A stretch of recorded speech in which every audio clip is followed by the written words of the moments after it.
বন্ধুরা, আমি পূজা রায়। কেমন আছো সবাই? আজকে তোমাদের জন্য সম্পূর্ণ নতুন একটা ভিডিও নিয়ে এলাম। আমার আজকের ভিডিওটা আমার নিজের ছেলেকে নিয়ে। আমি জানি তোমরা মা ও ছেলের বাস্তব ঘটনা খুব পছন্দ করো, তাই তোমাদের কথা মাথায় রেখে আমি আবারও একটা নতুন মা ও ছেলের বাস্তব ঘটনা নিয়ে হাজির হলাম। তো বন্ধুরা, ভিডিওটি শুরু করার আগে তোমাদের কাছে আমার একটাই অনুরোধ, তোমরা যারা এখনও আমার চ্যানেলটি সাবস্ক্রাইব করো নাই তারা এখনই ভিডিওতে একটা লাইক দিয়ে চ্যানেলটি সাবস্ক্রাইব করুন। তো চলো তাহলে আর দেরি না করে ঘটনাটি শুরু করি। সকাল থেকেই আমার বৌমা আর আমার ছোট ছেলেকে কোথাও খুঁজে পাচ্ছি না। আমি তাদেরকে খুঁজতে খুঁজতে আমাদের গোডাউন রুমে চলে গেলাম। সেখানে গিয়ে আমি আমার বৌমাকে ডাকতে লাগলাম, কিন্তু আমি সেখানে কোনো সাড়া শব্দ পেলাম না। তখন আমি সেখান থেকে চলেই আসবো, ঠিক তখনই একটা শব্দ শুনতে পেলাম। তারপর আমি সেই দিকে এগিয়ে গেলাম, আর তখনই দেখলাম সেখান থেকে আমার বড় বৌমা বেরিয়ে এলো। তখন আমি তাকে বললাম, কি ব্যাপার বৌমা, তুমি এখানে কি করছিলা? আর তোমার সাথে কে? তখন আমার বড় বৌমা একটু থতমত হয়ে বলল, কিছু না আম্মু, আর এখানে কেউ নাই তো। তখন আমি সেখানে চেক করতে যাচ্ছিলাম, ঠিক তখনই আমার বৌমা আমাকে ধরে সেখান থেকে বের করে নিয়ে আসলো। আমার দুই ছেলে, আমার বড় ছেলে বিদেশে থাকে আর ছোট ছেলে এখন কলেজে পড়ে। এটা হলো আমার বড় ছেলের বউ। আমার বড় ছেলে বিদেশে গেছে 3 বছর হলো, আর আমি হলাম একজন বিধবা মহিলা। আমার দুই ছেলেই এখন আমার জীবনের সবকিছু। আমার ছোট ছেলের নাম আকাশ। সকাল থেকেই আমি আকাশকে খুঁজে পাচ্ছি না। তখন বৌমাকে বললাম, আচ্ছা তুমি কি তোমার দেবরকে দেখিছ? মানে আকাশের কথা বলছি। তখন সে আমাকে বলল, আম্মু আমি তো তাকে সকাল থেকেই দেখিনি। তারপর আমরা গোডাউন রুম থেকে চলে আসার একটু পরে দেখলাম আকাশ ও তার রুমে চলে এলো। তখন আমি তাকে বললাম, তুই কোথায় গেছিলিস? তখন আমার ছেলে বলল, কোথায় যাব আমি? আমি তো রুমেই ছিলাম। তখন আমি তার মাথার দিকে তাকিয়ে দেখি তার মাথায় ঝুলকালি লেগে আছে। তখন আমার একটু সন্দেহ হলো, কারণ ঝুলকালি তো আমাদের গোডাউন রুমে ছাড়া আর কোথাও নাই। আর এদিকে বৌমা ও একটু আগে গোডাউন রুম থেকে বের হলো, আর আমার ছোট ছেলের মাথায় ও ঝুলকালি লাগানো। তাহলে কি আমার বড় বৌমা আর আমার ছোট ছেলের মধ্যে কোনো অবৈধ সম্পর্ক চলছে না তো? এদেরকে আমার একটু চোখে চোখে রাখতে হবে। তারপর থেকে আমার ছেলে যতক্ষণ বাসায় থাকে আমি তাকে সব সময় চোখে চোখে রাখতে শুরু করলাম। এবার আমি একটু নিজের কথা বলি। আমার বয়স 35 বছরও। খুবই অল্প বয়সেই আমার বিয়ে হয়। মাত্র 13 বছর বয়সেই আমার আব্বু আম্মু আমাকে বিয়ে দেয়। তারপর আমার এই দুই ছেলে জন্মগ্রহণ করে। তার 5 বছর পরে একটি সড়ক দুর্ঘটনায় আমার স্বামী মারা যায়। তারপর আমার এই দুই ছেলের কথা ভেবে আমি আর দ্বিতীয় বিয়ে করিনি। তখন থেকেই আমার এই দুই ছেলেই আমার সবকিছু। সবাই বলে আমাকে দেখতে নাকি হুবহু নায়িকা পূর্ণিমার মতো। আমার ছেলেদের মানুষ করতে গিয়ে আমি আমার নিজের যৌবনের চাহিদার কথা ভুলেই গেছি। যখন থেকে আমি আমার ছোট ছেলেকে চোখে চোখে রাখতে শুরু করলাম, ঠিক তখন থেকেই আমি একটা জিনিস খুব ভালোভাবে অনুভব করলাম। আমার ছেলে আমাকে কেমন জানি একটা অদ্ভুত দৃষ্টিতে দেখে। তারপর হঠাৎ একদিন তো সে তার সব সীমা অতিক্রম করল। সেদিন আমার বৌমা মার্কেটে গেছিল কিছু কেনাকাটা করার জন্য। তখন আমার ছেলে বলল, আম্মু আমিও ভাবির সাথে যাই। তখন আমি তাকে বললাম, তুই কেন যাবি? সে কি তোর বউ নাকি? তুই বাসায় থাক। তারপর আমার কথা মতো সে তার রুমে চলে গেল, আর আমি বাথরুমে গেলাম গোসল করতে। আমাদের বাথরুমটা অনেক ছোট, তার জন্য সেখানে শুকনো কাপড় নিয়ে যাওয়া যায় না, তাই গোসল করে নিজের রুমে এসে কাপড় চেঞ্জ করতে হয়। আমিও গোসল শেষ করে ভিজে কাপড়ে নিজের রুমে আসলাম। তখন আমার ছেলেও আমার পিছে পিছে আমার রুমে প্রবেশ করল। তখন আমি আমার ছেলেকে বললাম, কিরে বাবা তুই এখানে কেন? তখন সে আমাকে যেটা বলল সেটা শুনে আমার মাথায় আকাশ ভেঙে পড়ল। সে আমাকে বলল, আম্মু তোমাকে এই ভিজে কাপড়ে অসম্ভব সুন্দরী লাগছে। আগে কাপড় চেঞ্জ করো না, আমাকে একটু দেখতে দাও, আমি তোমাকে একটু মন ভরে দেখি। তখন আমি তাকে বললাম, তুই কি বলছিস এসব?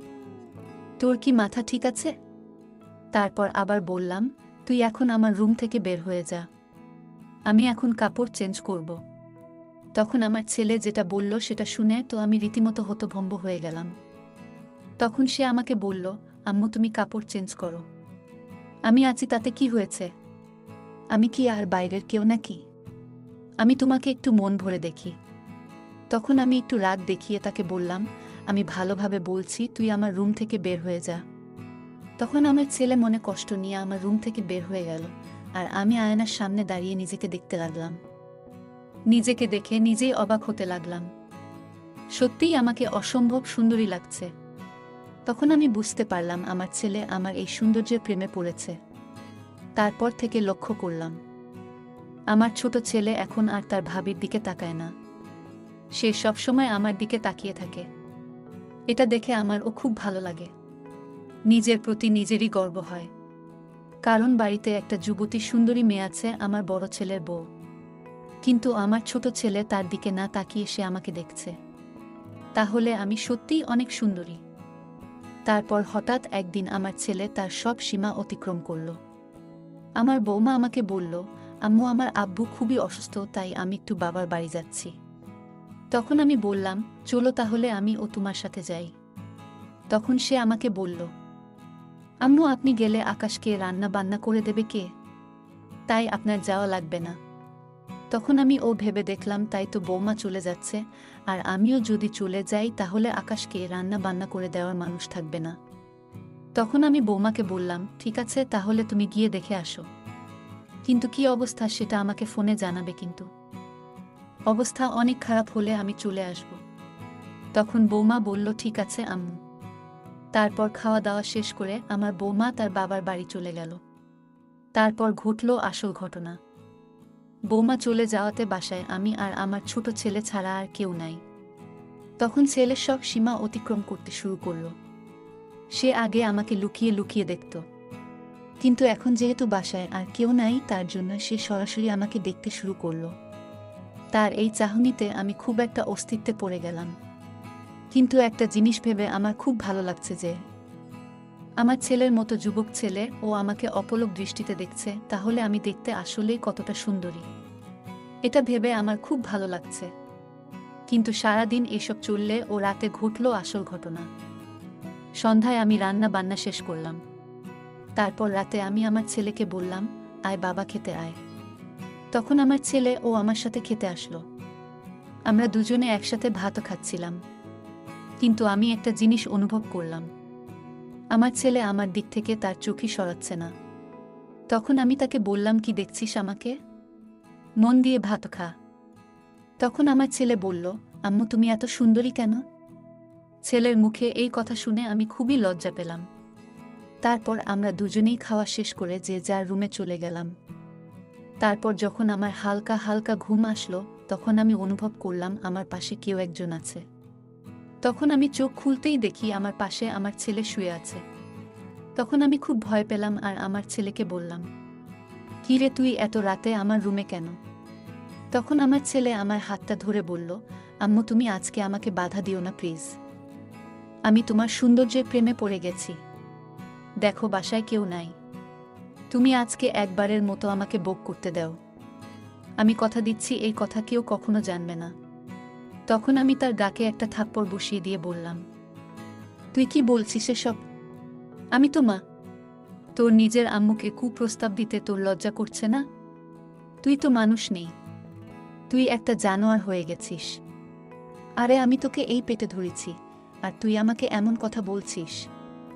আমার কথা শুনে ছেলে তার মাথা নিচু করে বসে থাকল। তখন আমি বুঝতে পারলাম ছেলে তার নিজের ভুল বুঝতে পেরেছে।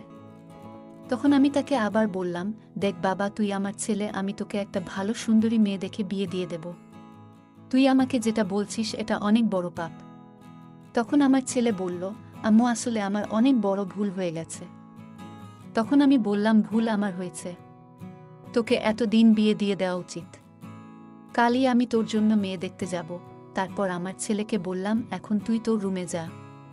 তারপর সে তার রুমে চলে গেল। এরপর আমার বেমা বাড়িতে আসলে আমি আর সে দুইজনে মিলে একটা সুন্দরী মেয়ে দেখে আমার ছেলেকে বিয়ে দিয়ে দিলাম। তারপর তারা সুখে শান্তিতে সংসার করতে লাগলো। তো বন্ধুরা, আজকের ভিডিওতে আমি তোমাদেরকে একটা মেসেজ দেওয়ার চেষ্টা করেছি, আর সেটা হলো, কেউ আমার ছেলের মতো এমন চিন্তা ভাবনা মাথায় আনবে না। এটা অনেক বড় পাপ। তাই আজকের মতো বিদায় নিচ্ছি। দেখা হবে আগামী ভিডিওতে। ভালো থেকো সবাই।